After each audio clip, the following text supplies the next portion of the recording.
क्या हमें हमारा लाइफ का मीनिंग पता है? अब धीरे धीरे हमारे लाइफ का मीनिंग यानी हमारे जीवन के अर्थ का अंत होते जा रहा है। तो मीनिंग से मतलब ये नहीं था कि तुम साधु महात्मा की तरह तपस्या करो और लाइफ का मीनिंग ढूंढो, क्योंकि हर जीव अलग होता है। तो अर्थ के अंत का सबसे बड़ा कारण है जब हम सोसाइटी में जीवन को एक जैसे जीने लगते हैं। हम एक दूसरे के जैसे दिखते नहीं है, हमारे ओपिनियन अलग अलग होते हैं। तो जब बारी जीवन जीने की आती है तो हम एक जैसा रास्ता क्यों चुनते हैं कि बस प्रॉब्लम से दूर कुछ पैसा कमाने वाली जॉब मिल जाए।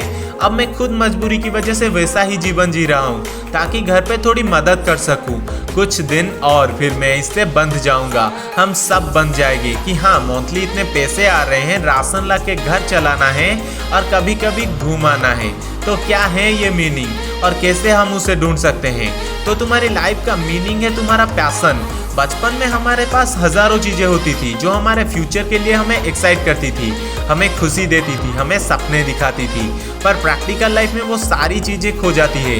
तो खुद का एक पैशन क्रिएट करो, चाहे वो कोई मूवी देखना ही क्यों ना हो, म्यूजिक बनाना हो या आर्ट या जिम, कुछ भी ऐसी चीज जो हमारी रेगुलर लाइफ में किसी काम की नहीं है, और वही तुम्हारा मीनिंग है। हफ्ते में एक बार दोस्तों के साथ कहीं घूमने जाना, वो तुम्हारा मीनिंग है। पता है क्यों? क्योंकि जब तुम सबके जैसे सेम दिन को रोज जियोगे तो तुम्हारे पैसे तो बढ़ेंगे पर तुम्हारी लाइफ उसी 20-25 साल की उम्र में अटकी रह जाएगी। पर ये जो साइड एक्टिविटी है ये सारी टाइम के साथ बेटर होती जाती है।